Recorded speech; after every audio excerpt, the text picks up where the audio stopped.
And we're live. Douglas, thanks for coming on. Yeah, thanks a lot for having me.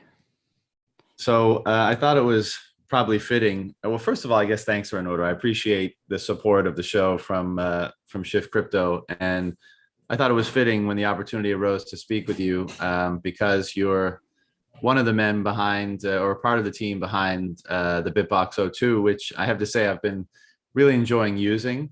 I talk about it obviously in the ad read before all the shows, but it's just a real easy to use but feature rich hardware wallet, and it's become a main staple of my mix. And so kudos on the product. And for people that maybe aren't familiar with you and the company, why don't you give us the intro? Yeah, sure. So yeah, thanks for the kind words. Happy about that. Happy to yeah, also support people doing great things in the community. And as far as us, yeah, my name is Douglas. I'm a founder of a company that makes hardware wallets. Yeah, so just a brief overview. We founded a company, the BitBox business. So the BitBox is the name of the hardware wallet. ShiftCrypto is the name of the company. We founded the BitBox business in 2015 with the digital BitBox. So we've been around a while, learned quite a few lessons, and for about a year and a half now, we have the BitBox02 out on the market. It's a hardware wallet that we are quite proud of. We think it, is a very strong competitor in the market.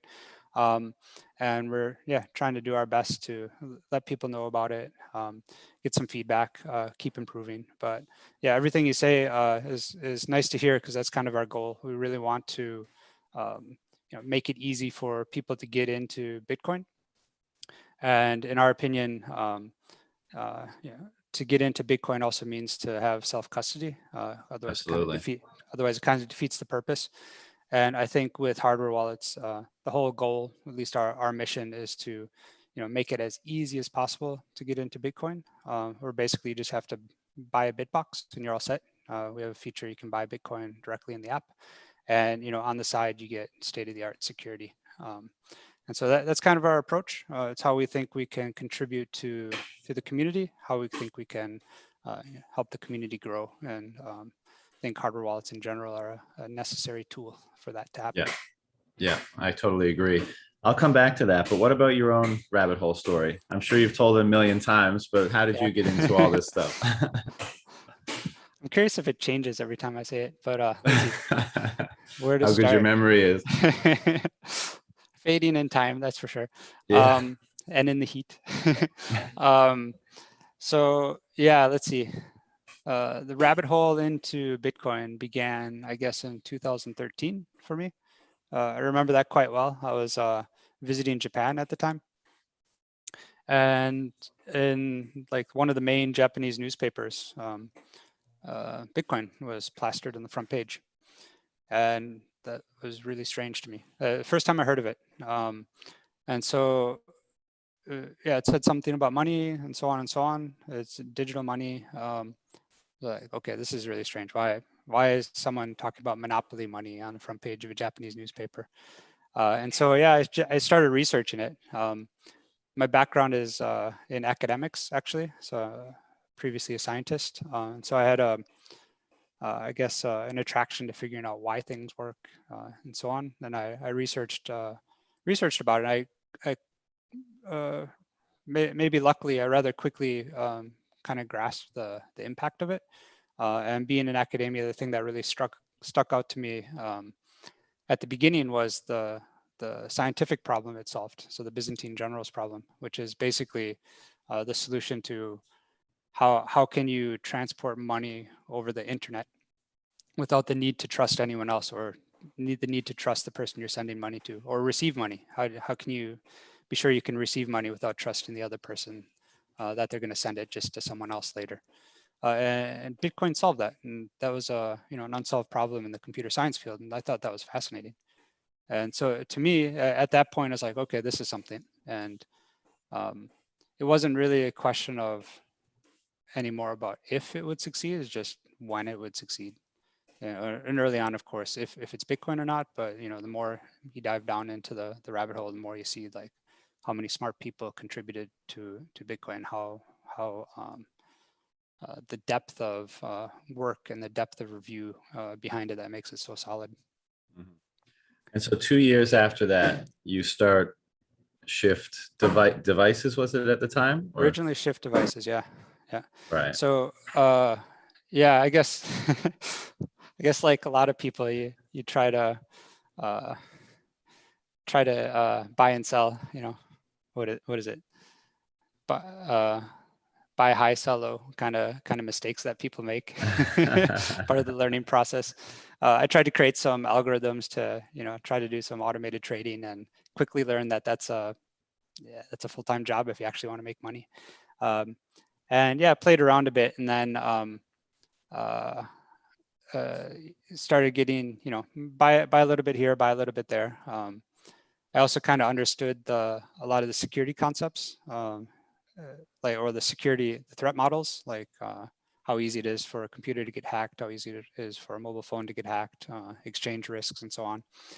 And so I spent a lot of time trying to hold the Bitcoin that I bought securely. And at the time, the concept of hardware wallets existed, but none were on the market. And also at the time, there was mining hardware was on the market, but there's also a ton of scams. And so a lot of times, people would try to get money, buy some mining hardware, but then that just doesn't get delivered. And so I didn't know if hardware wallets would get delivered either. And so I just, kind of decided to make my own. And that was I guess in 2014, while I was still doing science. In my spare time, I just started building a hardware wallet. And you had the ability to do that because you had studied mechanical engineering, is that right? Yeah. So or that somehow kind of bled into it somewhere along the line. I think in general, like the ability to do something, I think is strongly dependent on how interested you are in it. Right. And I think if you're really interested in something, you'll figure out how to do it. And so, yeah, of course, I did have some skills from academia prior to that. Mechanical engineering. In mechanical engineering, I studied robotics and AI, so learned a little bit about coding and so on. And so I could kind of have like the physical aspects around it, and also some of the software aspects around it. And so just logical, like engineering mindset, I guess, going at problems and trying to deconstruct them. Right. What did the first iteration look like? What did that one look like? It was really big, really ugly. But probably, like, if you can imagine a USB stick about the size of a smartphone. Okay. Yeah, not so nice to plug into your computer. But yeah, that's just how you start out prototyping. Sure. Yeah, and then And shrunk it down a lot. So you started the company. What was the company? What was the objective or the product of the company originally in 2015? Yeah, so I guess a way I like to explain it is kind of about deciding how we name the company. Sure. And yeah, it's interesting. Some people ask me what's the hardest thing about starting a company or running a business. Oftentimes I say it's thinking of names. You spend way too much time thinking about it, and it's important, and there's no right answer. And came up with Shift Devices. And the idea, I guess Edward Snowden was in the news a lot at the time. So these concepts of privacy and the government spying on you and things like that was in the news, is in people's minds. And not only privacy, but security, like security of your data online. And the vision was more broad, not just hardware wallets, but just privacy and security online in general. And I thought, this was in people's minds, but if you actually looked to see what people did, nothing really changed. People's behaviors didn't really change. And in my mind, it wasn't because people didn't care about it. I think it was more so because the tools didn't exist. Right. And so I wanted to make devices, hardware devices, that could help people shift not only their perspective, but shift their actions. And so Shift Devices was the name. And of course, yeah, that's very, very vague and broad. And so the immediate kind of use case for such a device would be cryptocurrencies, because there's an obvious need for security in it, obvious need for ease of use, to make security easy. And I would say a small but obvious niche market that we could go out, and of course a very interesting thing to work on to capture your attention. Yeah, for sure. So, and that's an interesting story about the name. I like it. So, good job on that difficult task of finding a name. But so at that time, like, what was step one? You decided that cryptocurrency was the market. You decided that devices for enhancing sovereignty and privacy was a worthwhile, meaningful goal. What did you set out to do then? Was it just right on to hardware wallets, and so that's you started working on it immediately? So yeah, I guess it's before figuring out the name for the company. It was developing the hardware wallet, getting deeper and deeper into the rabbit hole. And I have to give a lot of credit to the local meetups here, like the Bitcoin Swiss Association, running a lot of meetups in Zurich. And just, yeah, going there, hanging out and talking to other people interested. And yeah, just one day I brought my BitBox that I've been working on, just showed some people, got a lot of really great support, a lot of great feedback, a lot of people interested in, helping out, saying, hey, yeah, go do something about that. And yeah, one of the biggest supporter who actually co-founded the company with me was Jonas Schnelli. And yeah, we happen to live in the same city in Switzerland. He's, if you don't know him, he's one of the most well-known Bitcoin people. He's one of the core maintainers. And so, yeah, Switzerland's small, but there's a lot of important people in the field that live here or come through. And so, yeah, just got a lot of encouragement, and we decided, hey, there's a need. Let's go for it. So bring me up from starting the company to, because and this just is what it is, but like the ShiftCrypto and BitBox, the BitBox02 weren't on my radar in 2015 or 16 or 17 or 18, certainly. So bring me up from starting it to now, because the BitBox02 is becoming more broadly used, it seems. I mean, I'm sure you have the data on that, and it's becoming a more popular wallet. So, bring me up the journey of deciding and then getting a market and getting product iterations out and that kind of stuff. Yeah, that's a long story. I'll try. So yeah, I got my mechanical engineering degrees, and then I went into science after that. And so I basically been in academia my whole life, until I didn't know. Yeah. We're a business guy. I wasn't a business guy. No. Yeah. Not at all. Jonas was to a degree. He had started. Yeah, he has kind of a fun background too. His first business. He wasn't in academia at all. He dropped out of high school, or maybe graduated high school, and then went into business for himself, basically hacking iPhones to put on iOS apps. Before iOS apps were even allowed, he was hacking them and putting apps on, and cool. Made apps for the National Railroad, the national supermarket chain, and so on. So he had some business acumen, but I'd say also in general, both of us were quite technical. So we quite underestimated the need for marketing and just letting people know about us. And so in 2016, I think April maybe, was when we released our first version of the BitBox, originally called the digital BitBox, BitBox01 also. And yeah, I made a Reddit post, and that was it. That was the extent of our marketing. And what's a digital BitBox? What is that? That's the first. Oh, I should have. So it was a hardware device. Yeah, it was a hardware wallet. Yeah. Okay. Yeah. So the precursor to the BitBox02, which exists today. So originally called digital BitBox, then we called it BitBox01 when we knew we were going to come out with the second version. Right, and that was April 16, right? Yeah. And I think we did all right for ourselves. Just a team of two basically for a year.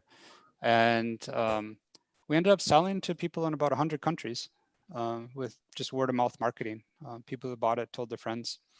And yeah, it was a nice little hardware wallet, but basically, after a few years, it just wasn't competitive on the market, mainly because it didn't have a screen.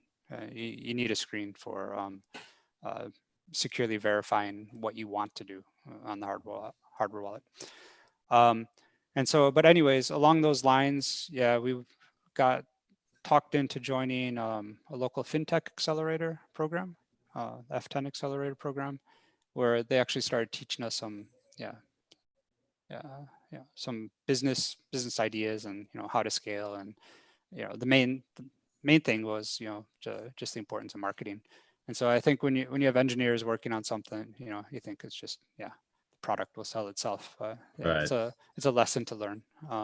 And so you can have the best product, but if you don't have marketing, you're going to fail.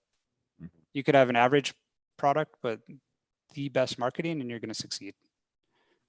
Which I think, it's a bit unfortunate, but that's just reality, right? You need to let people know about things. And so, we kept that going. And then the BitBox02, was it a year and a half ago? Yeah, a year and a half ago. So that'd be 2019, I guess, is when it actually came out. And so we were a bit more so in, we had grown the team a bit, started doing development on the BitBox02, really wanted to do it right. So spend a lot of time, a lot of thought into getting, taking the lessons we learned with the BitBox01, which had some vulnerabilities, as all hardware wallets do, but taking those lessons, trying to learn from them, getting feedback from people. Also contracting, I think, 3 different security firms to take a look at our security concepts. Going through the whole proper development to get the BitBox02 out. And in that time, it's also a bear market, so we didn't think marketing would really do anything. But once we came out with the BitBox02, we thought, okay, now's the time we can start talking about it a bit more. And marketing really scaled up, I'd say, mid last year. And it's been, I wouldn't say really scaled up, but scaled up a bit. And it's nice. It's nice that once, like you say, people didn't know about it, and once they know about it, we get really good feedback. They like it, and so that's a really great feeling, also. And so our job now, we think we got a great product. We just need to let people know about it. Yeah. So, I mean, I got a bunch of questions about the device and the process of developing it itself. But I guess the first one, more broadly speaking, is just, what is the sense of responsibility and seriousness with which you have to approach something like this? Because it's not like you're making headphones or whatever, really. I mean, you're making the thing that houses the wealth, and in some cases the entirety of an individual's wealth. And I know there's multiple schemes you can set up, but effectively, this is how people custody the thing of greatest value to them, which is their money, right? Yep. And obviously Bitcoiners are very hardcore about their Bitcoin and how they how they believe it's gonna, what it represents to their future, et cetera, et cetera. So how do you internalize the importance of that task, and how does that bleed into the development process of a product like this? Yeah, sure. I mean, I like a challenge. And I think when it comes to that aspect, you take a step back and you see, okay, what is this actually going to be used for? It's going to be used to people's life savings in a lot of instances. And so it's it's impressive kind of responsibility to grasp. And we just try to do everything we can to be responsible about it. And so, like I said, with the BitBox02, we had some really great security people in our team taking a look at it, having ideas. BitBox01 also, we outsourced to some security reviews, like doing security audits to external companies. And we think you know, it's an ongoing process to get security right. And so having as many eyes as we can take a look at it is important, crucial. So internally with our own team, but externally with the security companies we hired. We also think it's extremely important to have a bug bounty program to invite white hat hackers to take a look and incentivize them, reward them if they find something. And the whole open source nature of Bitcoin is something I think is crucial for security. And so we try to do as much as we can to be as transparent as possible about the BitBox02, about the device itself. So all the code is open source. We do deterministic builds, so people can verify that what we say is in the code is actually in the code. It's open, so people can, I mean, not everyone's capable, but anyone could take the code themselves and take a look or get, hopefully more and more experts take a look and can kind of give their thoughts on it also. And so we just try to do our best as we can. What do you think is the either most challenging task or the largest vulnerability in the production or development of hardware wallets generally today? Like, what's the hardest part? So actually, maybe those are two questions. So what's the hardest part and what's the greatest vulnerability? You mean hardest part in terms of just bringing a product, making a product? Yeah, technically speaking. Technically speaking. What's the hardest part to get right? Okay, so yeah, I guess there's different types of hard. I'm laughing because I remember an answer I gave to a similar question before. One of the biggest challenges to actually making the product was actually the cardboard packaging. The box. Yeah, it took the longest and was by far the most back and forth part that was required. That's bizarre. Yeah, That's very bizarre. Yeah, but let's not count that.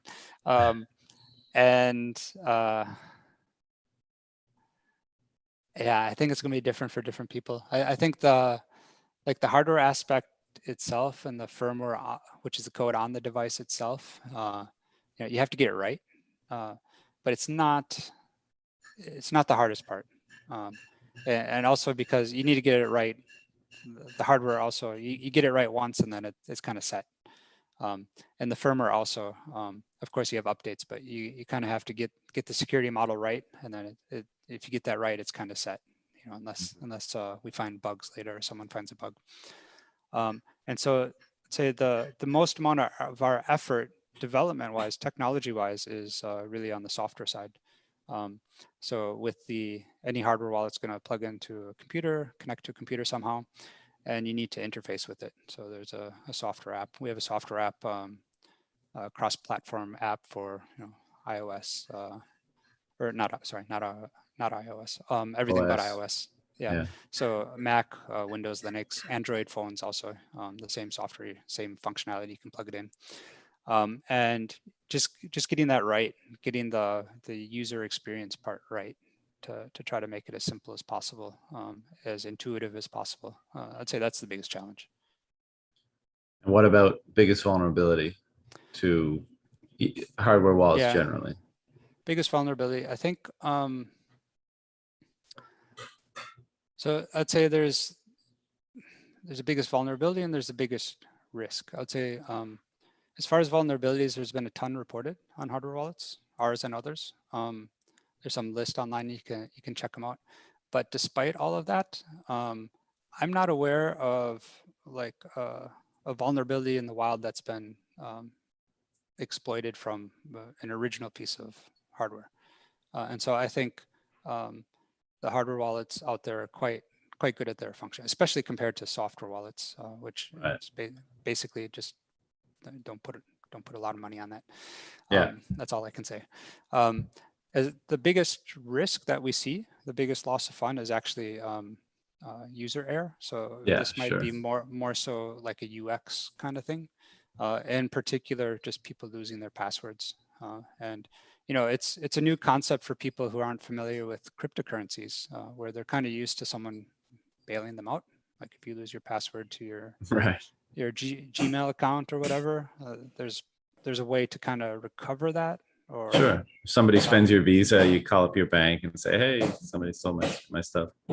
exactly. But gone is gone in Bitcoin and cryptocurrencies. And so, yeah, people are a bit surprised. They don't take, they don't, I guess, pay enough attention to, passwords and things like that. And once it's gone, it's a hard conversation to have, to let people know that it's probably not coming back. Yeah. Yeah. It's a tough lesson to learn about responsibility and taking Yeah. care and all that kind of stuff. Yeah. What do you make of the different approaches to, you mentioned the Shift interface, which is great, by the way. I mean, it is super easy to use. The UX is great and lots of great features. But what do you make of, some go the plugin route, some go the scan the QR code route, some go the micro SD route? Like, what trade-offs are being made here, and what do you think of them? Yeah. So our device, it has a USB-C port, so you just plug it into a computer, plug it into modern phones. A note that we provide adapters, so you get everything in the box that comes with it. Some others, especially some newer wallets, are talking about what they call air gap mode. So not having to plug it directly into computer, but using like QR codes to scan things, or micro SD card to transfer. Yeah, my opinion is probably a little bit controversial, where I think this concept of air gap, it's advertised as a security feature, but to me, I think that's kind of a myth, in the sense that you can't air gap a hardware wallet, because you have to talk to the blockchain somehow in order to know, in order to make a transaction. And so to me, the big difference between using QR codes, like transferring photons through air, right? Or using a USB port where you're transferring electrons through a wire, is really just the bandwidth. You still need to communicate back and forth between these devices. And if you look at the vulnerabilities that have been reported, they're basically logic errors in implementations. There's really, I shouldn't say none, but it's really kind of, I'd say not a material issue like the actual transport layer. If you look at history and just kind of our research on it. And so if you have a QR code, you still need to transfer the same information between the computer and the device. And so if it's a logic error, the same error that would happen if you have a USB connection would also happen with a QR code connection. And you can see this in reported vulnerabilities for various devices that do air gap. And so to me, it's more like air gap if you have a USB or connection or whatever. It's more so, again, a question of UX. Of course, there's a question of perception also. So, what people feel comfortable with.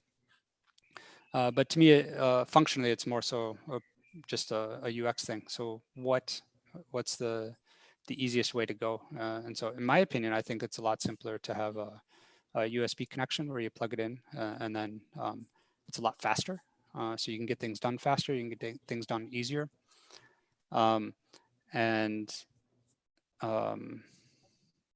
Yeah, kind of like along those lines. Yeah. And so you guys offer the BitBox02 Bitcoin only, and then you have a multi-coin wallet as well, right? Now I'm sure Are we allowed to talk about that one on your podcast? Well, yeah, go ahead. Go. I mean, I'm sure we could all kind of assume the motivations, but why don't we hear it from the horse's mouth? So, yeah, okay. I was hoping you'd just say we're not allowed to talk about it. No, just kidding. Yeah, so we have two versions. Version internally we call it multi version, then of course the Bitcoin only version. The multi version was the original version. And when we launched the BitBox02, we did quite large beta program to try to get user feedback, where we basically gave away 300 BitBoxes just to get some user feedback from people all over the world of different backgrounds. And we had a survey, and one of the questions was, Yeah, would you be willing to? Would you prefer a Bitcoin only version? Or would you prefer having both versions or only a multi-coin version? Sure. Yeah, and the feedback from that was actually, I think over 50% said they would like to buy a Bitcoin only version. Oh, wow. I'm surprised by And that. yeah, and that actually matches our sales data to date. Also, we sell about half and half Bitcoin only versus the multi editions. And yeah, I have to. That's encouraging. Yeah, and so I think I have to mention Jonas again, my co-founder. He's now in an advisory role. It's not an active company, but since the beginning, he's always been saying Bitcoin only, Bitcoin only, Bitcoin only. he's an unabashed maxi for sure. And so yeah, we finally. I was going to say we finally listened to him, but we didn't listen to him. We listened to the market. Yeah. And and did it. And yeah, he was right. There's definitely a market there for it. And it's the same price for each. So some people also, if they're not as familiar with cryptocurrencies, they ask us, okay, why it has less features? Why is it the same price?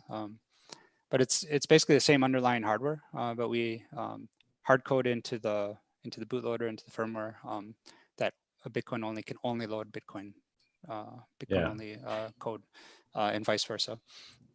And and the Bitcoin only, the motivation there, of course, is the security motivation there is just try to remove various attack vectors. I mentioned earlier that a lot of vulnerabilities are just logic based. And so if you have a bunch of different altcoins in your wallet, you just have a bunch new logic.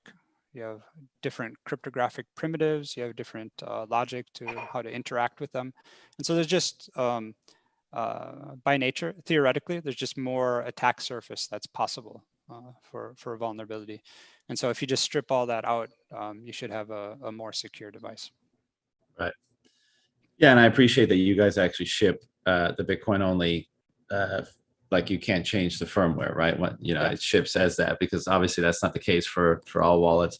Where do you see this industry going? So I kind of relate it to what happened with nodes, and people ran obviously Bitcoin Core on a computer or whatever, and then it became somewhat of a commercial thing, and now maybe the economics of that didn't work out so well, and I think most people now build their own nodes because it's very simple. You get a Raspberry Pi, a hard drive, and some other stuff, and you're good. Do you see a commodification happening in the hardware industry? Do you see something similar like that happening, or is there too much design and UX work for that to happen for the average person? And the only example I'll use is like with something like the Spectre wallet, which, albeit not that many people probably use, it's for the kind of the hardcores. But I wonder if this idea of taking responsibility and sovereignty and reducing your own personal attack surface, will that continue to motivate people to take greater and greater control, even non-technical people, of the hardware components of their makeup, their mix? Like, I don't know the answer to that, but I'm wondering what you think. Like, how does this industry look in 2, 5, plus years? Very interesting question. I'd say, I guess maybe definition-wise, commodity to me means like something becomes so common that it becomes like the business itself becomes just a margin business where make something as cheap as possible and sell it as much as possible. But I guess you're kind of going at a different angle, whereas people aren't buying cheap hardware wallets, but they're making their own. Is that Sure, right? Yeah. Okay. Yeah. Or So, I mean, that's my assumption. If you have a different one, feel free to talk on it. I'm wondering how you see it. Yeah, I think I don't see it going that way. I think if everyone was like had the mindset of you and me, probably it would go that way. So I built my own. Don't think I'm ever going to use one that I didn't build myself. But Why you know, not? Oh, you include the BitBox as one you built yourself, right? I'm assuming. yeah. The Yeah, BitBox yeah, I built yeah. myself. Yeah. Right. I'm only going to use that one. But and I think, you know, a lot of the hardcore Bitcoin maximalists, you know, they're only going to trust their own system if it's like, you know, just a paper wallet or an offline computer. And I think that's fair. And I think that makes sense because it's, you know, in the end, it's impossible. Some disclaimers. So I think hardware wallets are the best way to go. And I think professional hardware wallets are the best for the majority of people. But it's hard to reduce the need to trust completely unless you do it yourself. There's always going to be some trust involved. You have to trust the hardware wallet. So no matter how much transparency we do, there's always going to be some trust involved that we you know, produced it the right way. We didn't hide some chip, some extra chip that's going to transmit signals to steal your private key, for example. By the way, that's why we provide like X-rays of our devices and things like that. But anyway, Right. and where was I going? Yeah, there's always some. Yeah, sorry, go ahead. I was going to try to remind you where you were, but I think you found it. And by the way, there's some sawing in the jungle in the background, so hopefully it's not too disruptive. Not for me. It's probably why you lost your train of thought. Thanks for the excuse. So yeah, there's some trust involved in that sense. And yeah, it's just hard to get rid of that. So that's why I try to be transparent as possible and so on and so on. But the thing is, it's like, I think, you know, if people are capable and on one, technically capable for one point, but also they have the time available to kind of figure out how to do it on a second point, I encourage people to yeah, make their own for sure. But I think if we're talking about you know, the vast majority, you know, if we're talking about like broader adoption, I think there's going to be a whole class of people that yeah, either don't have the technical confidence in doing it. I'm confident they could learn it, but maybe they don't have the self-confidence in that or the time to put in to learn it. I think yeah, the commercial hardware wallets are definitely a good option for them, the best option for them. Yeah. So do you see this? I mean, are we going in terms of scale of this industry? Hardware wallet in every home. I mean, if Bitcoin is the money of the future, people need a way to preserve and protect and secure their wealth. Is that how you see the future? Yeah, actually, it reminds me all the way back to the shift devices story also, where I was talking about creating devices to help shift people's perspectives. That was actually one of the points I would use as a sales pitch was I think as, you know, more and more value gets put online, there's more and more incentive for you know, bad actors to try to access it. And this value is money, of course, in the form of cryptocurrencies. But it's also can be the form of, you know, you yourself. A lot of governments want to give their citizens digital identities. And so, and there's more and more private stuff, you know, that people want to keep private that's online. And so I think given the nature of just how many vulnerabilities exist in operating systems, which have tens of millions of lines of code. It's just, they're designed to be exploited. Like they have open ports for the website and allow you to install any app you want on them. So there's so many avenues for vulnerabilities that I think it's inevitable that people are going to have to need a key in their pocket for their digital life. And so when I first started, everyone was always saying, "Oh, everyone wants to put things on their mobile phone. They don't want to put more things in their pocket." But you know, people still do have keys for their home. They still have keys for their car, mostly. You know, there's certain things that it's probably better not to put on your mobile phone because someone can hack it and get into your home or steal your car. And I think, you know, in the digital world, I think there's going to be an analogy to that, and I think it makes a lot of sense that there's going to be everyone's going to have a key in their pocket for their digital life.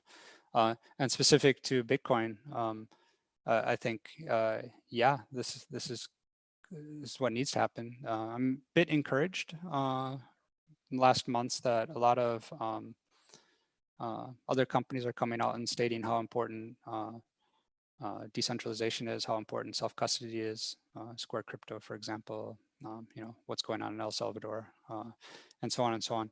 And so in my mind, I think there's yeah, this is a necessary thing that will be around. Yeah, it'll be interesting to see how in the future, if first of all those devices are separate, and if they are separate, what like critical or information of the utmost value requiring the greatest security will be put on a separate device, right? Whether, as you say, it's your identity or your wealth or whatever else, you know, falls into that category that people become a lot more conscious of protecting and securing, you know, because the world we live in today, I mean, there's very little privacy and security consciousness, right? And I think this is another example of Bitcoin probably instigating that process of thinking about those things, and then maybe having it bleed into other things as people start to become aware of the importance of security and privacy, the vulnerabilities that exist in their current way they operate, and how they want, and the benefits of establishing greater privacy, security, and sovereignty in different aspects of their life. Yeah, you know, I think that'll become a lot more, people will become a lot more aware of that in the future. Yeah, I hope so. I think yeah, it reminds me yeah, early on also when I talk about this, a lot of people say, well, people don't care about privacy, look at Facebook, right? But you know, how many people post their monthly bank account statements on Facebook? Not many. Not many, right? So there's certain things that people do want to keep private, right? So there's certain things that people will value privacy for. And I'm also quite encouraged by a couple of the big companies too. Like Apple has made it one of its core statements to protect people's privacies, make a lot of commercials about it and advertisements about it. Firefox, I think the browser is making a bit of a renaissance because they're focusing on user privacy. And so I think even more broadly, there's, you know, I think the tools are coming. The tools are coming for people. Yeah, I agree. How do you determine which features to include? How do you prioritize the integration of certain features in the wallet? Because you know, like I keep saying, there are some cool and unique features in there, and I appreciate them. But you know, how do you decide to integrate them? What's the process? Oh boy. Yeah. We actually have a very thorough process that we've been doing for the last few years. I forget what the name of it is actually. But basically, yeah, and I'm going to do a really bad job explaining it. We have a product guy that's going through this really well. And it's basically kind of listing out all of the, first brainstorming all the different features you can think of, and then trying to categorize them. And this serves a couple different functions. One is figuring out priorities that make sense, you know, that people want, that people need, or that people expect, and getting those in. But then it's also a kind of an internal culture reason also, where everyone's always saying, oh, it should be this feature. No, it should be this feature. No, it should be this feature. But then when everyone can kind of say it out loud, then for a few months, at least maybe 6 months, they don't talk about it anymore until we need to figure out what our priorities are again. But yeah, we have a scoring system where we just list all the features, and then we talk to the engineers to ask how long it takes to develop. We talk to product people, try to get some user feedback from the community through surveys or whatever to figure out what people would like. You know, what are the delighters? What are the things they just expect, the baseline stuff? And then, again, I forget the name of it, but we kind of put it in a chart, and it actually comes out pretty good for kind of the things we need to add and need to work on. Yeah, because I asked the question not just because I'm curious about how these features come to pass, but when Yeah. when you're thinking about a market, there's a lot of hardware wallets on the market, right? And I guess success depends on the proper balance and mix of the features you Yeah. integrate, the UX, the price, the usability, all these kind of things. So it all has to flow together pretty good to have a successful product in the market. And so I was just kind of wondering how you make those decisions, but I think Yeah. you Well, probably answered most of yeah, but I'd say that maybe, I don't know if what I said sounds impressive or not, but I mean, in the end, that. just to, to be honest, it's always also a bit kind of hand waving, like what we actually get in there. And at times, like our lead engineer will just be, oh, I have some time over the weekend. I like this feature. I'm going to do it. And then Right. he just really quickly over a few days, he gets some cool new feature, like the anti-klepto feature, for example, that we stuck in recently, which is a really great security thing, but probably, probably doesn't sell hardware wallets so Can you much. explain it? Let's see, can I explain it? Yeah, so anti-klepto, I think it's also called anti-covert nonce channel attack. And so, yeah, Marco Bakkum, who's engineer in our team, he came up with he actually made the original pull request to the Bitcoin Core to get it into Bitcoin Core. And it's basically an attack vector where, this is getting very technical, but if you do a signature, so if you send a Bitcoin transaction, you have to sign it basically with your private key. So that's the whole, that's how transactions work. Yeah. Part of the signature uses a random number, which is called a nonce.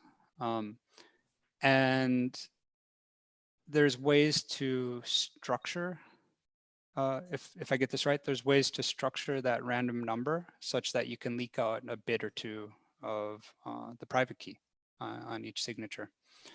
There's a famous PlayStation hack a long time ago where they reused this random number, and that's just a no-go for this type of elliptical curve cryptography, where if you reuse nonces with different signatures, you can basically leak the whole private key.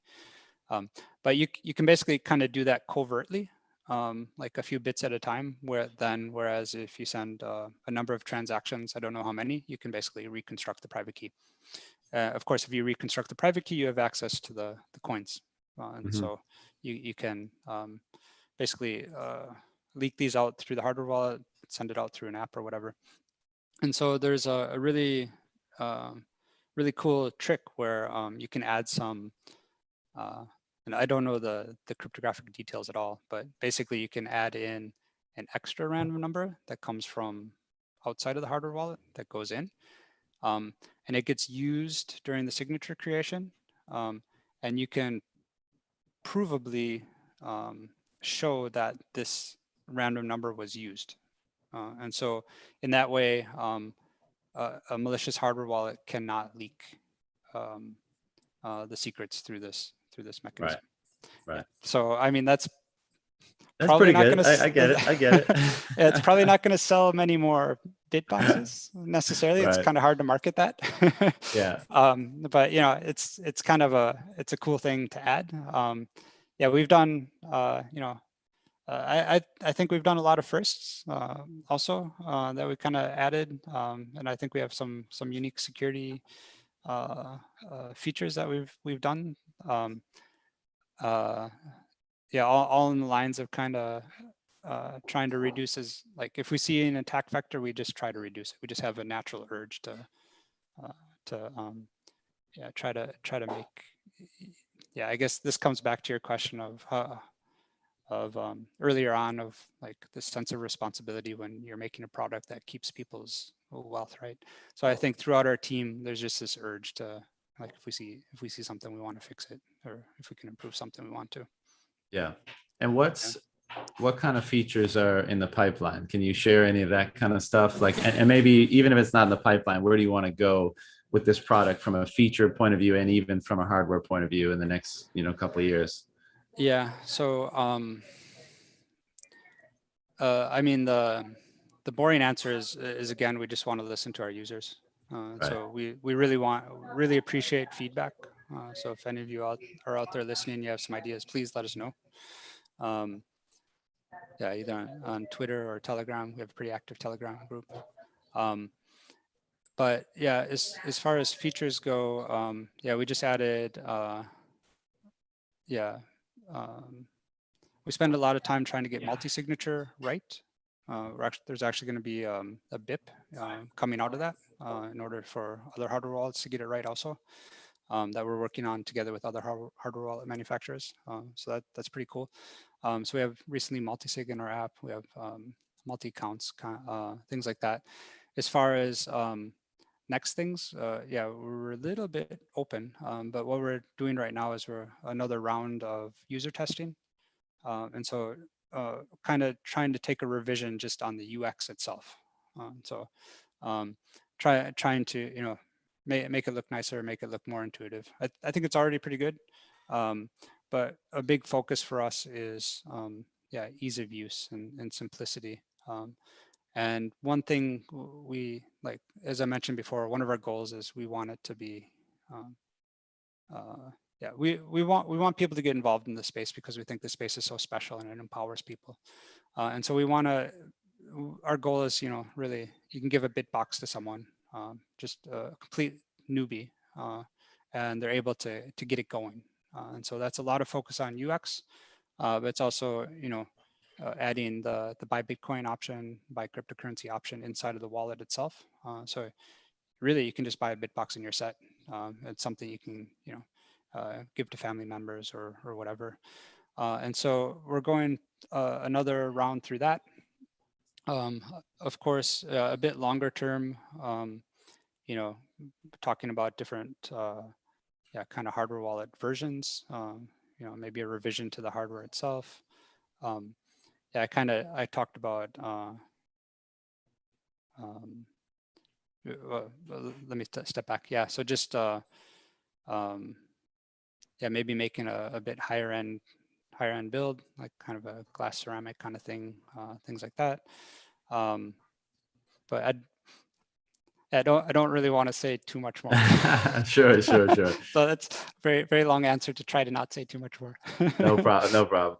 One of the last things I got for you, Douglas, is what markets are you finding the most uptake for the BitBox02 Bitcoin only specifically? Like, are you seeing trends in certain geographies that, for whatever reason, maybe it's your marketing efforts, maybe it's the relative maturity of the market in Bitcoin, for example? Like, Yeah. where are you seeing the most uptake? Yeah, I don't have the numbers off the top of my head, but I think it's pretty equal around the world so far, in terms of Bitcoin only versus the multi edition for the BitBox. Yeah, and of course, us being in Switzerland, kind of the German speaking areas, we see a good impact, you know, locally around us, which I think makes sense as kind of initial spread. And so, yeah, now we're trying to, you know, kind of get some traction in other countries, also in the US, get a bit more traction there, and also, yeah, try to figure out, yeah, I mean, we have like some preliminary kind of market feedback about, yeah, different types of users in different areas, but I'd be hesitant to kind of really say anything because it's probably too preliminary. I'm not sure how much of a how accurate it would be. Sure. But yeah, so Sure. I think, like, it seems like Germany especially seems to be quite far down the rabbit hole. So I think we resonate there a lot. Yeah, China seems to be more about like gains rather than like philosophy. Yeah. At least our perception. The US is maybe a bit kind of in between. Yeah. I'm By curious, that, do you mean like China tends to trade more rather than just hodl? Is that what you mean? yeah, like, Yeah. yeah. Yeah. Do you have a feel for that? I mean, I lived in China for a decade, so I know I'm generalizing here, but as a population, they tend to like to gamble. So Mm. the fact that they would be interested in trading more so than hodling certainly is not a surprise to me. Yeah. Yeah. Yeah. So And for other markets, I'm not sure. I'm not that dialed in on that respect. But this has been great, man. I'm wondering if you have any thoughts, informations, things about what we've been discussing that you think is important to cover that we haven't touched on or I haven't asked you about yet. oh boy. Yeah, I think yeah, nothing off the top of my head. I guess just if your audience is interested in learning more, yeah, check out our website. We have a lot of information, some learning material also, but a lot of information on the BitBox, a lot more depth about the security. I kind of just touched on it at a very, very high level. So we go quite into depth in like the security features that we have and the threat model, which I think is the threat model is probably an interesting thing for people just to kind of wrap their head around anyways. It's kind of a nice read. And yeah, our website is shiftcrypto.ch. If you do a /rapid fire, I believe you can get a discount if you want to buy a BitBox. 5% off. That's correct. And yeah, and as I said before, we're really happy if to hear from our audience and potential future audience or potential skeptics of us. All of you, you're very welcome to contact us. You can find us on Twitter at ShiftCrypto HQ, and also we have a quite lively Telegram group, BitBox Wallet. Have you had, I didn't ask you this when you mentioned it, but have you had with the bug bounty program, I mean, is there a lot of active participation in that? Do you get a lot of things submitted, and have you ever paid out a bounty? Yeah, sure. Yeah.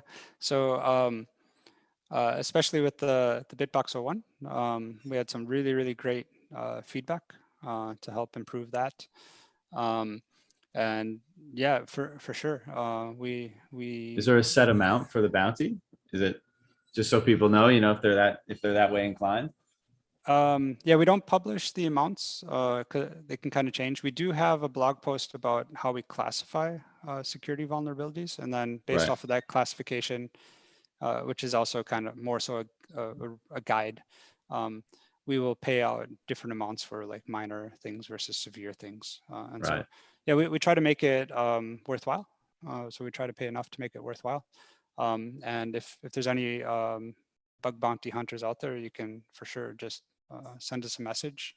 We can give you some more information. And yeah, and we're getting less stuff on the BitBox02. I don't know if that's a good sign or a bad sign. It's probably a good sign. So we'd be very, very interested in people to try to hack it. And so, oh, I remember one thing I was going to say before. Yeah, I mentioned, you talked about people building their own hardware wallets. So yeah, there's this one aspect, as I talked about, was it's hard to eliminate all trust completely. But another aspect I think is really important for people to know is this concept of anything can get hacked. And so, yeah, we've learned this, other hardware wallet vendors learn this. Just don't trust someone who says that their hardware wallet's unhackable. They just haven't had battle scars or enough I guess knowledge in the security field. But the thing is, so there must be vulnerabilities in the BitBox02. But the point of hardware wallets is just to make the vulnerabilities as difficult as possible. Difficult means either too expensive for someone to make it worthwhile. Like you need hundreds of thousands in lab equipment and like super expertise and so on, or make it too time consuming. It takes too long, just a waste of resources. And so I think the major hardware wallets on the market now are doing a pretty good job of that, but we're always interested in improving. Yeah. And that, from a personal point of view, with that attitude, knowing that everything can be hacked, is there any particular, I know the hardware wallets are built to kind of segregate the threats and reduce, permit the greatest flexibility in responding to a threat, perhaps if you recognize it. But is there anything else that an individual can do to reduce their threat to the inevitable hackability of everything? Yeah, just keep updated. Keep your hardware wallet updated, both the software and the hardware part, the firmware part, and choose hardware wallets that are actively being worked on. Yeah, go check out. Yeah, if you can, go check out their GitHub pages and just make sure that they're actually doing stuff. Right. And other than that, yeah, I would say, yeah, don't buy firsthand, don't buy secondhand. Sure. Because I would say probably one of the biggest vulnerabilities I didn't mention before was, probably just fake devices. Someone replacing your device with a fake one. Yeah. Yeah. Yeah. Well, Douglas, I appreciate you coming on and granting me the time for this discussion. I appreciate the support, but most of all, I appreciate that you're helping people establish sovereignty over their wealth. And because I think there's possibly no greater mission in the world today for freedom and sovereignty and independence. So I appreciate the work that you and the team are doing. And yeah, I'm sure we'll talk again sometime in the future. Any last words before we sign off? No, I think I snuck in my last words prior to that. Yeah, yeah. All the plugs. So yeah, I'm not a marketing guy, so I tried. And yeah, no, thanks a lot to you. Yeah, I really appreciate also the work you're doing, the mission you have yourself. And so yeah, it was a pleasure to be on. Pleasure to talk to you. Absolutely. All right, man. We'll talk again in the future. Be well. Cheers. You too.